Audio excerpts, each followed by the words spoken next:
मोहतरमा हिमाली जी, भारद्वाज साहब,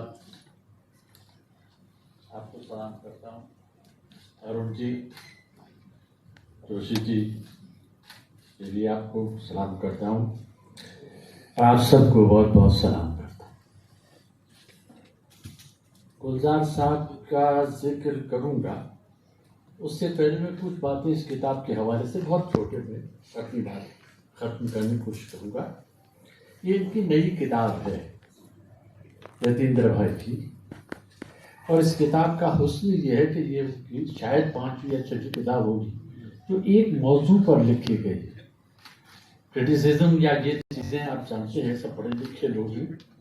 आदमी छोटे मोटे आर्टिकल लिखता है तो उसकी ज़्यादा कदर नहीं होती।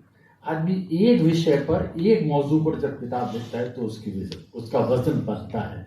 इन्होंने जितनी बातें बताई, बिस्मिल्लाह खान साहब के मुतालिक किताब लिखी, बेगम साहिबा के बारे में किताब लिखी, लता जी के वगैरह वगैरह सब जिसका जिक्र किया।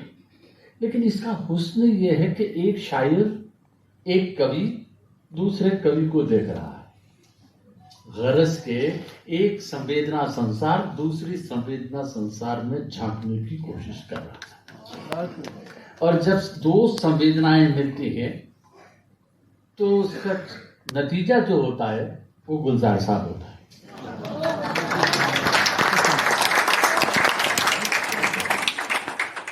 गुलजार साहब से उनकी अकीदत जग जाहिर है। इससे पहले उन्होंने गुलजार साहब के मुतालिक 2 किताबें भी एडिट की है। यार जुलाहे जो है वो कबीर है, और पता नहीं कि गालिब और रविंद्रनाथ टैगोर के आशिक सादिक गुलजार साहब कबीर के इस कदर आशिक क्यों? ये सवाल है जिसका जवाब उनकी रचनाओं से ही प्राप्त किया जा सकता है। मुझे ये कहने की इजाजत दे दीजिए कि जो आदमी कबीर को जज्ब कर सकता है, उसे सीख कर सोख सकता है, इम्बाइब कर सकता है, वही आदमी गालिब को समझ सकता है। साहित्य या अदब या शायरी समझने की नहीं, महसूस करने की चीज होती है, और जब वो महसूस होती है तब वो शायरी होती है, वरना वो हकीकी कुश्ती होती है। इस किताब में गुलजार साहब साहित्य और सिनेमा की सरहद पर खड़े, जो मैंने आपकी किताब से पढ़ा कि साहित्य और सरहद पर खड़े रहने के बावजूद ये साहित्य को फिल्म के हवाले से और फिल्म को साहित्य के हवाले से समझते हैं। मसला ये है कि जो भी लिखा जाता है वो एहसास से लिखा जाता है, लेकिन जो पढ़ा जाता है वो अल्फाज में पढ़ा जाता है। कमबख्त मुसीबत ये है कि एहसास को अल्फाज में पढ़ना हर किसके बस की बात नहीं होती। चुनांचे ये ऐसा अलमिया है जिसे यतीम भाई ने तय करने की कोशिश की और वो इसमें कामयाब हुआ। एक कहानी में कोई बात एक कहानी में कई किरदार होते हैं, हम सब जानते हैं। अक्सर ऐसी भी कहानियां जिनमें किरदार नहीं होते, लेकिन एक कहानी में कई किरदार संभव है, मुमकिन है। लेकिन एक किरदार में कई कहानियां होती हैं, अगर ये देखना हो तो गुलजार साहब को देखना।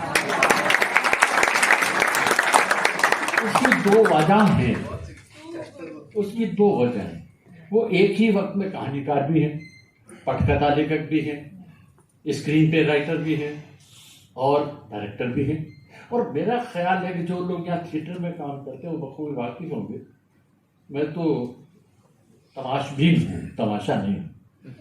तो तमाशबीनों में मैंने ये देखा है कि अक्सर थिएटर वालों में, गुलजार साहब आप तो सुन चुके हैं कि ये झगड़ा होता है कि आखिर थिएटर या ड्रामा किसका मीडियम है, डायरेक्टर का या राइटर का।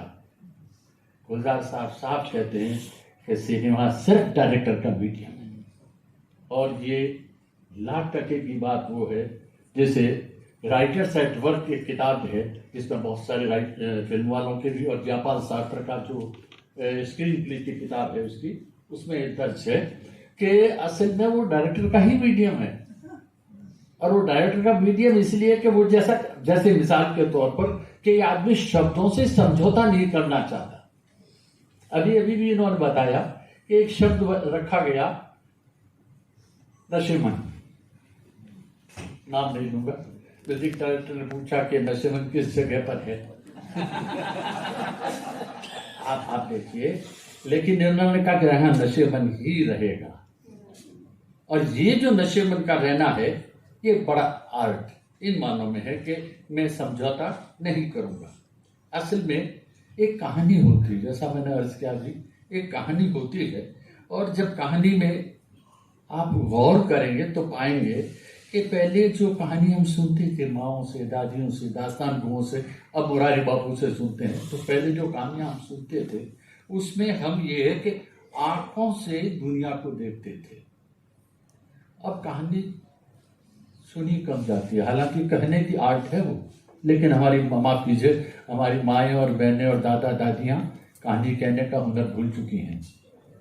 अब वो पोगो और हंगामा देखते हैं बच्चे, वैसी बातें करते हैं। लेकिन अब जो कहानी लिखी जाती है वो कलम की कनखियों से कायनात का मुशाहिदा करना है। आप देखें कि एक लफ्ज जो मैं बोल रहा हूं और एक लफ्ज जो मैं लिख रहा हूं, आप जब सुनते हैं तो आपकी ऑडियो इमेज, और जब आप उसे देख रहे हैं तो आपकी विजुअल इमेज है। इसलिए वो साहित्य, वो अदब जो पहले सबके लिए होता था, अब छपने के बाद एन इंडिविजुअल से दूसरे इंडिविजुअल तक जाता है। तो ऐसी स्थिति में फन है क्या? ये बात मैं खास तौर से गुलजार साहब की इस किताब के, और उनको जितना मैंने नजदीक से सोबत से देखा उसके हवाले से अर्ज कर रहा हूँ। फन है क्या? ये फनकार का अपने से किया हुआ वादा है जिसे वफा करने के लिए वो जिंदगी भर जद्दोजहद करता है। और मैं समझता हूँ कि उम्र के इस मोड़ पर भी वो इसी जद्दोजहद में लगे हुए। मसला क्या है कि जबान एक ऐसा मीडियम, जबान ही नहीं, ये सामने वाला भी, और वो भी जिससे गुलजार साहब हैं और हिमाचल उससे मुताल्लिक़ हैं, हमारे भाई वारदा साहब भी और आप भी सब होता। उसका मसला ये है कि वो जितना बताती है, वो मीडियम जितना बताता है उससे ज़्यादा छिपा ले जाता है।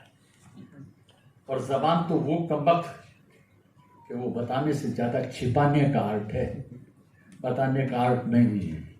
हम समझ रहे हैं कि बता रहा है, उस बताने में बहुत कुछ है जो छिप गया है। उस छिपे को पा लेने का नाम ही एक अच्छा रीडर होना है। इसीलिए अपने यतीन्द्र भाई, किसी ने कहा था, अंग्रेजी के बड़े मुफक्किर शायद जॉनसन ने कहा था कि किताब शुरू आप करते हैं, लेखक किताब को शुरू करता है, उसे खत्म पाठक करता है, और उसे मैंने खत्म किया, आप सब ने उसे अब खत्म करेंगे। आप लफ्ज कम पड़ गए हैं। अभी मैं गुलजार साहब से गुजारिश कर रहा था कि लफ्ज कम पड़ गए हैं। क्यों लफ्ज कम पड़ गए हैं? तो चीजें बढ़ गई हैं, और जब चीजें बढ़ गई हैं तो आप सोचिए कि आज लफ्जों के मानी बदल गए हैं। अब माउस के माने खाली माउस नहीं रह गए, विंडो के माने विंडो नहीं रह गए।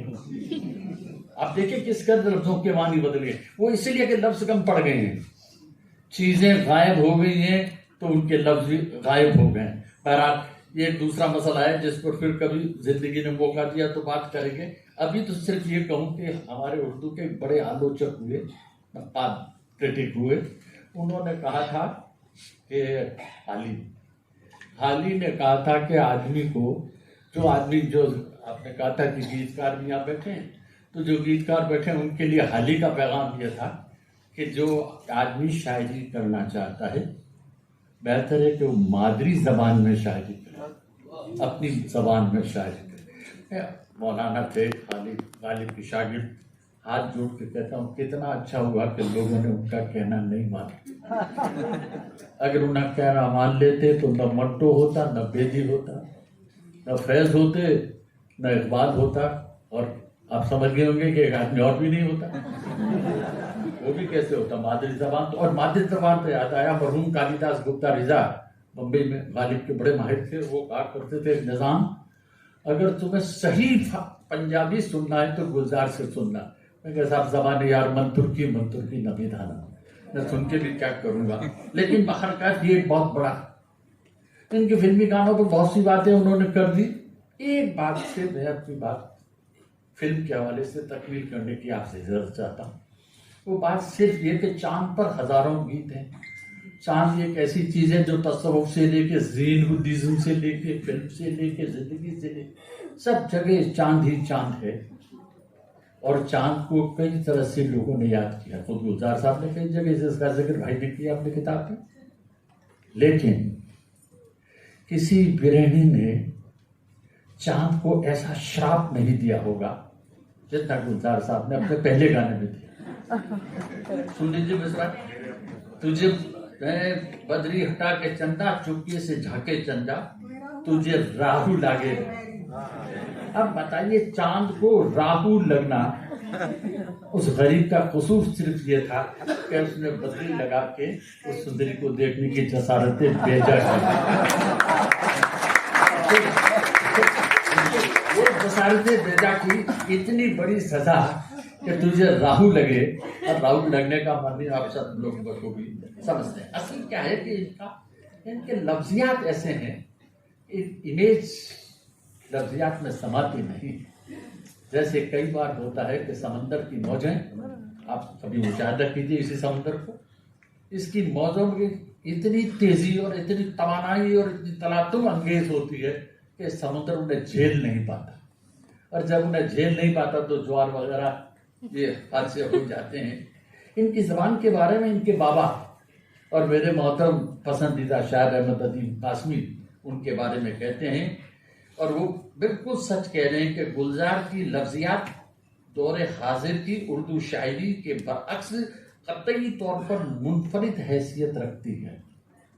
देखिए, लफ्ज तो वही हैं जो गालिब इस्तेमाल कर रहे थे, जो मीर कर रहे थे, जो आप और हम करते हैं। तमाशा ये है कि जबान तो मुआशरे की होती है, जबान तो समाज की है, लेकिन शायरी मुझे करना है तो आपकी जबान में मुझे अपनी बात कहने के लिए जो दिक्कतें होती हैं वो दिक्कत हर शायर को, हर अफसाना निगार को होती है। गुलजार ने उस जबान में से जो जबान पकड़ी है, जैसे बड़े लोग कहते हैं inner language of the language, वो जबान के अंदर की जबान, जबान के अंदर की जबान क्या होती है? एसोसिएशन होता है। और जो एसोसिएशन होता है दो लफ्जों का, उसके मानी बदल देता है। मसलन ये सारी आंधी के गाने उठाइए और उनके बहुत सारे दूसरे गाने देखिए कि उन गानों को जो आपको गाने मालूम हो, लेकिन उसमें गाने नज़में मालूम होती हैं। जैसे वो मेरा कुछ सामान रह गया है, अब उस सामान को देखिए कि चीजों को, अशिया को उन्होंने चीज बना दिया। एक जज्बा है, भावना को भाषा में ढालते ढालते भावना को उन्होंने लफ्जों के पैराए में ढाल करके एक पैकर बना दिया है। और उस पैकर के सामने हम सब मबहूत हैं खड़े हुए कि ऐसा भी हो सकता है किसी जबान के साथ। सुस्त कदम रस्ते, तेज कदम राहें, पत्थर की हवेली से वगैरह वगैरह। तो शाहिर वगैरह हमारे बड़े जो फिल्मी बड़े कवि थे, उन कवियों को हम कंटेंट से पहचानते थे। अगर एक आदमी सेंसिबल है तो उसे गुलजार के गीत सुना दीजिए, वो लफ्जों से 10 गीतों के बीच पकड़ लेगा ये गीत गुलजार का लिखा हुआ है, और वो पकड़े गया सवाब से। तो ये उनका सबसे बड़ा कारनामा है। सन्नाटे शोर बहुत मचाते हैं, लेकिन सन्नाटे हैं क्या? उन सन्नाटों के शोर में से वो अपनी बात कहने का जो एक तन्हाई के अंदर का तखलिया, आदमी अकेला है, उसके पास अकेलापन है, लेकिन वही फर्क है जो सॉलिट्यूड और लोनलीनेस में है। उसको ढूंढने की कोशिश, एक अकेला इस शहर में आप बताना वगैरह वगैरह। मैं कब तक आपसे गुफ्तगू करूंगा। मैं उन्हें 2 शेर के साथ उनकी गजल के 2 शेर सुना के आपसे चाहता हूँ। पहला शेर उनका है कि भरे हैं रात के रेजे, मैं उन्हें बेतौर शायर मानता हूँ। तो भरे हैं रात के रेजे, कुछ ऐसे आंखों में उजाला हो तो हम आंखें झपकते रहते हैं। रात का रेजा कहना बहुत बड़ा चांचुकता भी है। रात का रेजा आंख में चुप गया है, यानी कि रात से हम इस कदर मानूस हो चुके हैं कि अब दिन में भी रात दिखाई देती है। और आखिर में गुलजार साहब, आप ही का शेर, आपकी नज़्म, और वो इसलिए भी कि बच्चों पर लिखना, ये खास बात भूल गया मैं कि ये आदमी जब ऐसे ऐसे, गालिब ने बच्चों के लिए मसदरनामा ही लिखा, शायरी नहीं थी, आपने बच्चों के लिए भी शेर कहे। ये बड़ा कारनामा है कि बूढ़ा आदमी बच्चों को खिला तो सकता है, उनके लिए शेर नहीं कह सकता, क्योंकि उनके लिए शेर कहने के लिए उनकी संवेदना में डूबना पड़ता है। घोड़े से हथौड़ा और हथौड़े से घोड़ा और उसको दौड़ाना वगैरह वगैरह सारा। अब मैं उनका आखिरी शेर के आईना देखकर तसल्ली हुई, मुझे भी आप सब आईना है, आपको देखकर तसल्ली हुई कि हमको इस घर में जानता है कोई। आईना देखकर तसल्ली हुई। और बहुत बहुत शुक्रिया।